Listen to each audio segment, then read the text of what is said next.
Assalamualaikum warahmatullahi wabarakatuh.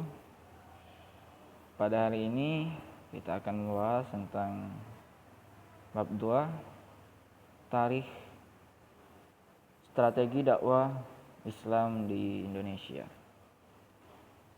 Oke, baiklah di sini jadi Bapak jelaskan terlebih dahulu ya. Strategi dakwah para mubaligh dalam penyebaran Islam ke Indonesia. Jadi di sini pengertian strategi itu merupakan suatu cara di mana sebuah lembaga atau sebuah organisasi akan mencapai tujuannya sesuai peluang dan ancaman dari lingkungan eksternal yang dihadapi serta kemampuan internal dan sumber daya. Dengan demikian, dapat dikatakan strategi adalah rancangan atau tujuan yang dirancang guna mendapat suatu yang dicita-citakan dengan rancangan yang matang. Nah, juga Bapak jelaskan dalam pengertian Kamus Bahasa Indonesia bahwa strategi adalah ilmu dan seni memimpin bala tentara untuk menghadapi musuh dalam medan perang dalam keadaan yang menguntungkan. Nah, jadi bisa kita sebut strategi itu sebagai taktik atau sebuah cara untuk mencapai tujuan. Kemudian dalam dakwah para mubaligh di Indonesia itu ada beberapa strategi yang digunakan oleh para penyebar Islam pada masa awal di Indonesia adalah sebagai berikut. Yang pertama itu adalah perdagangan.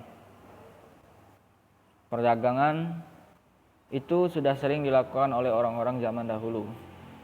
Nah, banyak yang berpendapat bahwa kedatangan Islam di Indonesia itu melalui perdagangan antara orang Yaman dengan orang Indonesia. Ada yang bilang dari Gujarat, India, dan masih banyak sejarah-sejarah lain. Nah, terlepas dari itu semua, kita tahu bahwa penyebaran Islam Indonesia itu salah satunya adalah lewat perdagangan. Kemudian yang kedua adalah perkawinan.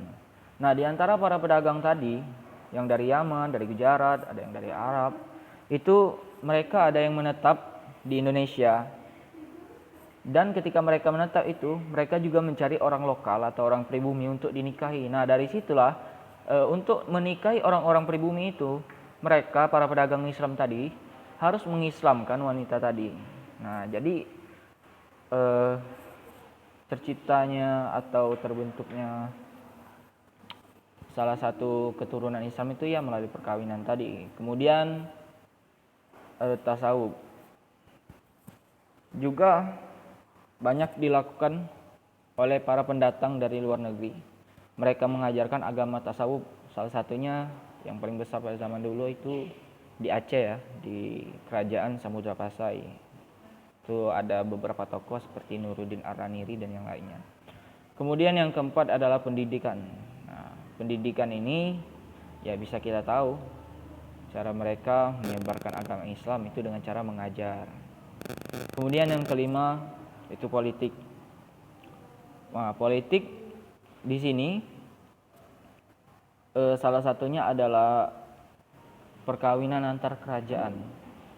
Seperti misalkan kerajaan Samudra Pasai ingin menjalin hubungan dengan kerajaan ini, salah satu kerajaan Islam ya, ingin menjalin hubungan dengan kerajaan ini, maka dia akan menikahkan putra mahkotanya dengan putri mahkota dari kerajaan tersebut, sehingga terjadilah pernikahan pernikahan antar kerajaan yang bertujuan politik tadi. Tapi secara tidak langsung itu menyebarkan agama Islam. Maaf berisik. Kemudian ada kesenian. Nah, kalau kesenian di sini berarti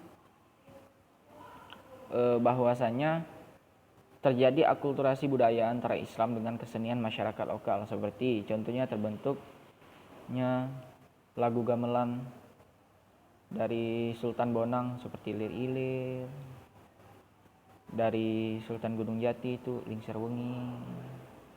Walaupun zaman sekarang lagu Lingser Wengi itu dikonotasikan buruk, tapi itu tembang yang diciptakan untuk dakwah pada zaman dahulu. Kemudian ada dakwah Islam di Indonesia.